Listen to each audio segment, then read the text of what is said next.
அனைவருக்கும் வணக்கம். அனைத்து இந்திய அண்ணா திராவிட முன்னேற்ற கழகம் தான் உண்மையாகவே விவசாய அரசு. எப்படி சொல்றேன்னு பாத்தீங்களா? அம்மா இருக்கும்போது ஒரு விவசாயி இருந்து கரும்பு கொள்முதல் பண்ணி பொங்கலுக்கு கொடுத்தாங்க. இதுக்காகவே செங்கரும்புகள் விவசாயிகள் பயிரிட்டாங்க.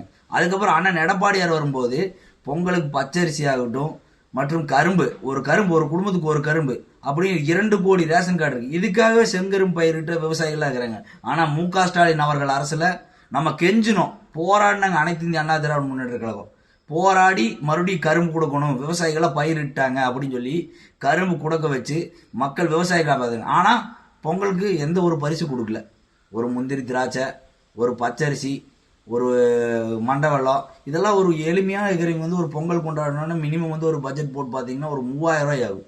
2500 ரூபா பணம் கொடுத்து உங்களுக்கு இந்த பொருளாக கொடுக்கும்போது தமிழர் திருநாள், அது அறுவடை திருநாள் தான் தை. அந்த அறுவடை திருநாள் அருமையாக கொண்டாடணும் வேண்டிய ஆனால் எடப்பாடியார் சிறப்பாக பல திட்டங்கள் அது கொடுத்தாரு. ஆனால் இந்த திமுக அரசு அதை நிறுத்திடுச்சு. அது இடையில ஒரு தாட்டி கொடுத்தாங்க, மண்டை வெள்ளம் கூழ் மாதிரி கொடுத்தாங்க. மண்டை வெள்ளம் கிடையாது, மண்டை கூழ் அப்படிங்கிற மாதிரி கொடுத்தாங்க.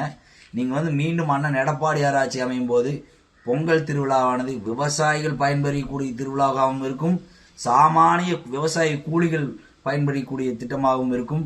எனவே அண்ணன் எடப்பாடியார் ஆட்சி அமைய இரட்டை இலைக்கு வாக்களியுங்கள். நன்றி, வணக்கம்.